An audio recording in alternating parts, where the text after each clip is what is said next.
So hello everyone, और आज के इस वीडियो में हम लोग बात करने वाले हैं संसदीय शासन व्यवस्था के बारे में, जिसे इंग्लिश में पार्लियामेंट्री सिस्टम भी कहते हैं।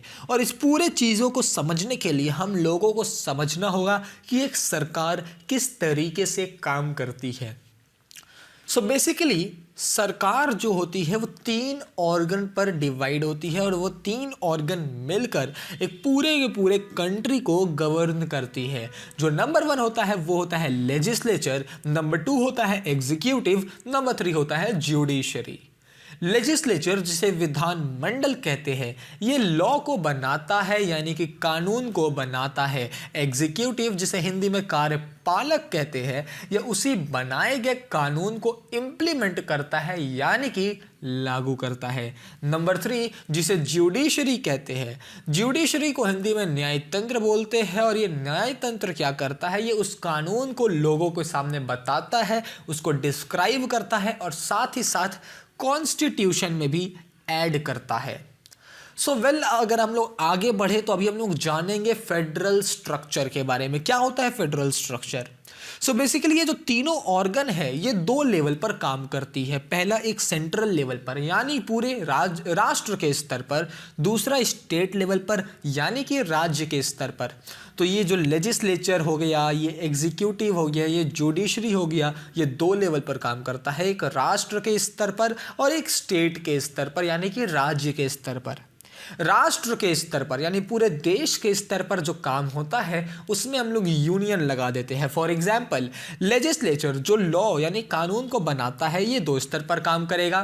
पहला यूनियन लेजिस्लेचर यानी कि पूरे राष्ट्र के स्तर पर, यानी यूनियन लेजिस्लेचर से जो भी कानून बनेगा ये पूरे देश पर लागू होगा। दूसरा होता है स्टेट लेवल पर यानी कि स्टेट लेजिस्लेचर, यानी कि स्टेट यानी राज्य स्तर पर जो कानून बनेगा वो सिर्फ उसी राज्य तक सीमित रहेगा, बाकी कहीं पे लागू नहीं होगा। और इसी चीज को, जो ये तीनों के तीनों ऑर्गन है 2 स्टेज पर काम करते हैं, इसी चीज को हम लोग बोलते हैं फेडरल स्ट्रक्चर। अब जो लेजिस्लेचर है यानी कि विधान मंडल, ये भी 2 स्टेज में है, यूनियन लेजिस्लेचर और स्टेट लेजिस्लेचर। तो हम लोग इस पूरे चैप्टर में यूनियन लेजिस्लेचर के बारे में बात करेंगे, और यूनियन लेजिस्लेचर के अंतर्गत हम लोग पढ़ने वाले हैं राज्यसभा के बारे में और लोकसभा के बारे में। राज्यसभा और लोकसभा दोनों सभा यानी दोनों हाउस हम लोग बोल सकते हैं, ये बिल को पास करवाते हैं, और बिल तब तक कानून नहीं बनता है जब तक उसमें राष्ट्रपति यानी कि प्रेसिडेंट का हस्ताक्षर ना हो जाए। तो इस पूरे चैप्टर में हम लोग राज्यसभा और लोकसभा तो पढ़ेंगे ही, साथ ही साथ हम लोग प्रेसिडेंट यानी कि राष्ट्रपति के बारे में भी जानेंगे। तो चलिए शुरू करते हैं। सबसे पहले हम लोग लोकसभा से। लोकसभा, जिसे हाउस ऑफ द पीपल भी बोलते हैं यानी लोगों का घर हिंदी में कहे तो, जिसे ये बोलते हैं, यहाँ के जो मेंबर्स होते हैं यानी लोकसभा के जो मेंबर्स होते हैं ये डायरेक्टली इलेक्टेड होते हैं। इनको डायरेक्ट इलेक्ट किया जाता है according to universal adult franchise. Lok Sabha को हाउस ऑफ द पीपल बोलते हैं यानी लोगों का घर, और यहाँ के इसके मेंबर को, लोकसभा के मेंबर को यूनिवर्सल अडल्ट फ्रेंचाइज के थ्रू इलेक्ट किया जाता है, नॉमिनेट किया जाता है। अब ये यूनिवर्सल अडल्ट फ्रेंचाइज क्या होता है? यूनिवर्सल अडल्ट फ्रेंचाइज ये कहता है कि जो भी लोग 18 साल के हैं या 18 साल से अबव है, जो 18 साल के हैं ये 18 साल से अबव है, और वो भारत के नागरिक हैं, और किसी भी क्रिमिनल रिकॉर्ड में उनका नाम नहीं है, तो वो लोग वोट दे सकते हैं। लोकसभा के जो मेंबर होते हैं वो भारतीय सिटीजन यानी कि हम लोग भारतीय लोगों के द्वारा इलेक्ट किए जाते हैं। कौन? जो यूनिवर्सल अडल्ट फ्रेंचाइज के अंतर्गत आते हैं, यानी कि उनका उम्र 18 साल का होना चाहिए या 18 साल से ज़्यादा, वो भारतीय होने चाहिए, और साथ ही साथ उनका रिकॉर्ड किसी भी क्रिमिनल बुक में ना आए, तो वो लोग वोट कर सकते हैं। तो लोकसभा के जो जितने भी मेंबर्स होते हैं वो इसी आधार पर इलेक्ट किए जाते हैं।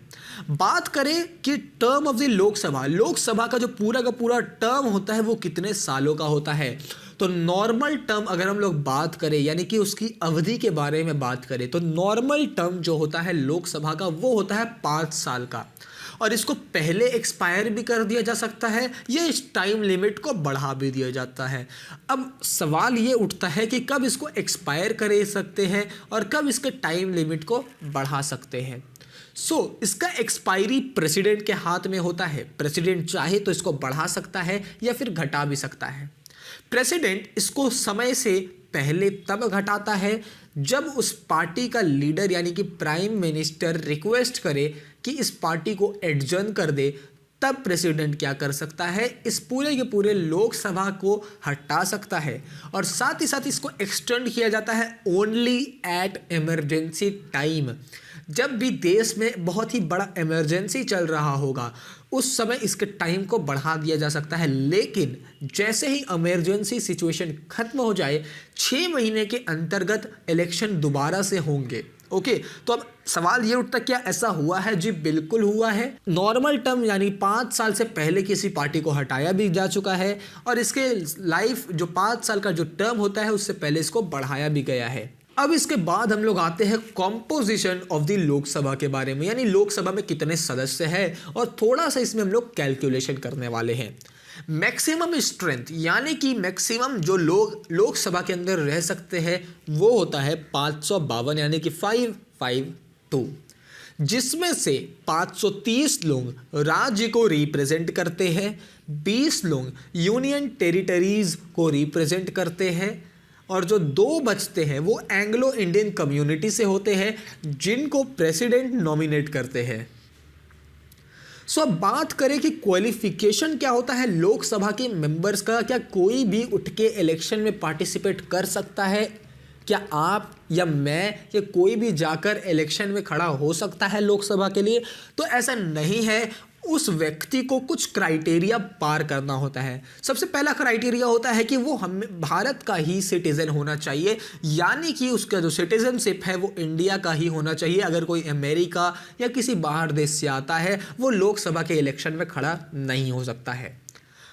आगे जो दूसरा क्राइटेरिया है वो ये है कि उसका जो एज है वो 25 साल ही होना चाहिए, मतलब 25 साल से ज़्यादा होना चाहिए, कम नहीं हो सकता है। इसके बाद बात करें तो उसका नाम पूरे राज्य पूरे देश में कहीं ना कहीं इलेक्टोरल रोल्स में होना चाहिए। अगर नहीं हुआ तो वो क्वालिफाई नहीं करेगा मेंबर बनने के लिए। और वो एक भी प्रॉफिट अंडर द गवर्नमेंट नहीं रूल करना चाहिए। प्रॉफिट अंडर द गवर्नमेंट ये होता है कि जो सरकार जो सुविधा देती है, फ्री हाउस ये सब का, तो वो उसका लाभ ना उठाए। अगर वो लाभ उठा रहा है तो वो इलेक्शन में नहीं खड़ा हो सकता है। अब उसके बाद का जो क्राइटेरिया है वो ये है कि वो एक क्रिमिनल नहीं होना चाहिए। लोकसभा के इलेक्शन के लिए एक प्रोक्लेम्ड क्रिमिनल नहीं होना चाहिए। और वो should not be unsound of mind, वो अनसाउंड ऑफ माइंड नहीं होना चाहिए। तो बेसिकली ये जो है ये क्राइटेरिया होता है लोकसभा के मेंबर को क्वालिफाई करने का। हम लोगों ने लोकसभा को देख लिया है। लोकसभा को लोअर हाउस भी कहते हैं, ये बात ऐड कर लीजिएगा। राज्यसभा में आते हैं। राज्यसभा को अपर हाउस कहते हैं, परमानेंट हाउस कहते हैं।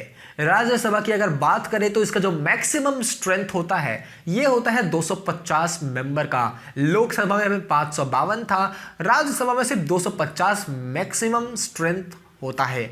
और ये जो 250 मेंबर होते हैं ये 2 कैटेगरी में होते हैं। पहला नॉमिनेशन कैटेगरी में, दूसरा इलेक्टेड कैटेगरी में।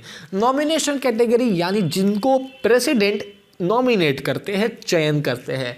तो 250 मेंबर में से जो 12 मेंबर्स होते हैं वो प्रेसिडेंट के द्वारा नॉमिनेट किए जाते हैं। और ये जो नॉमिनेटेड कैटेगरी में जो मेंबर्स होते हैं ये डिफरेंट फील्ड के होते हैं।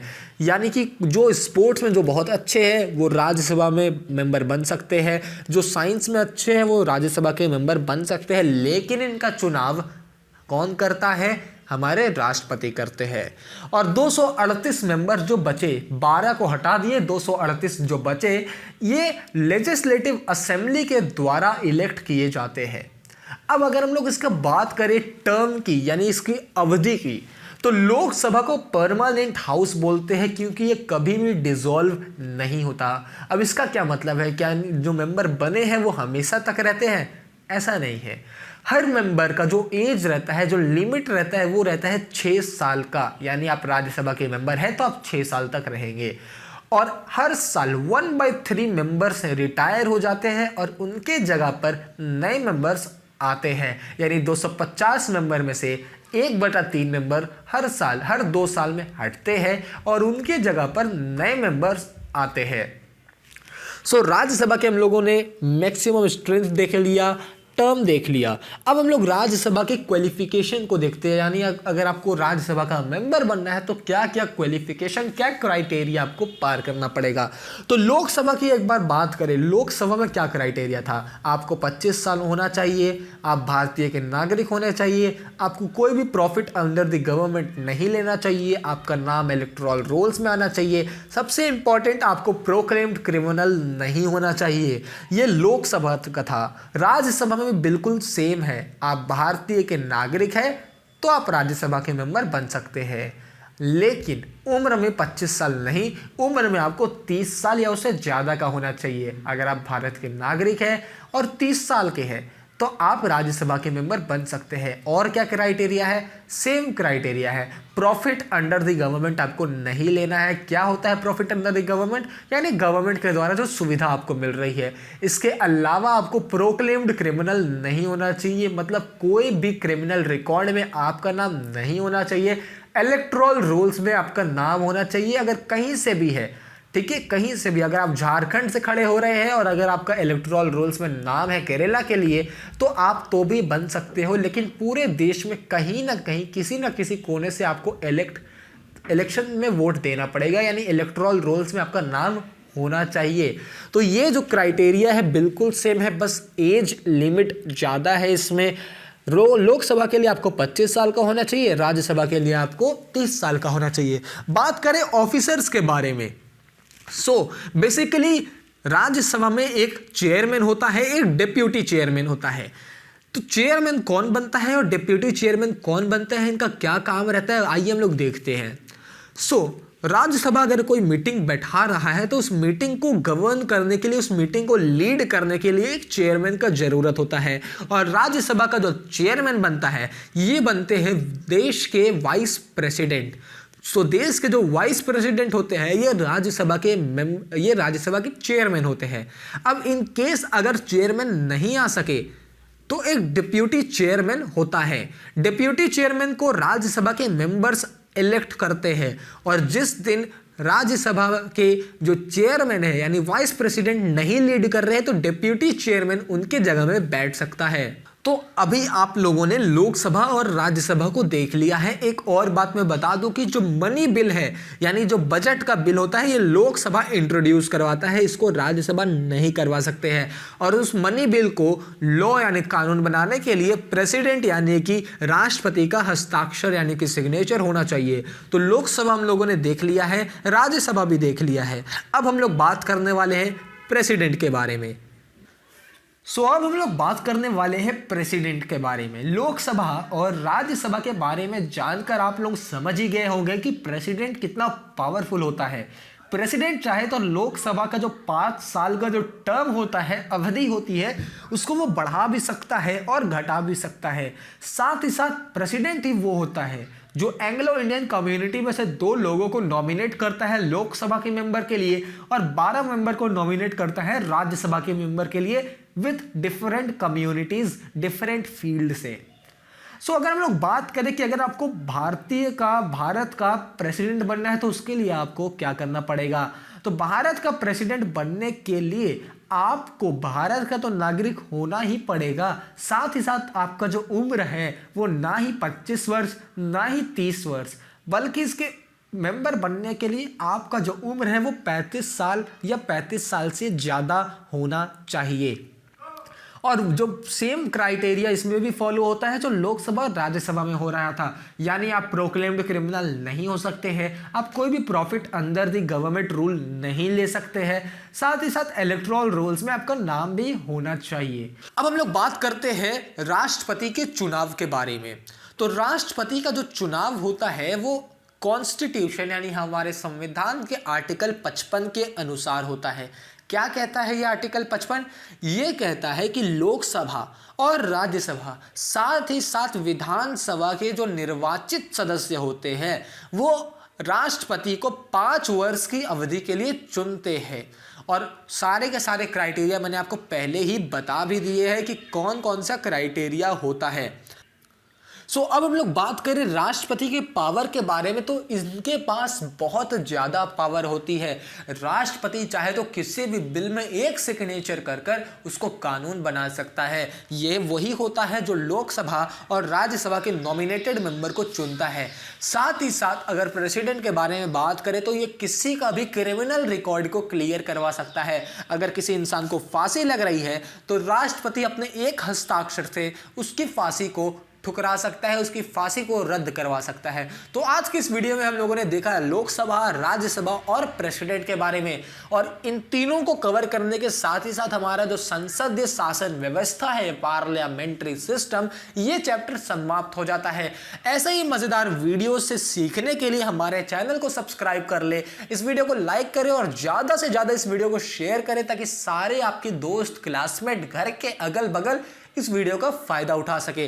तो बहुत ही जल्द लौटूंगा एक और नई वीडियो के साथ, तब तक के लिए बने रहे SD आदर्श विद्यालय के साथ। Thanks for watching.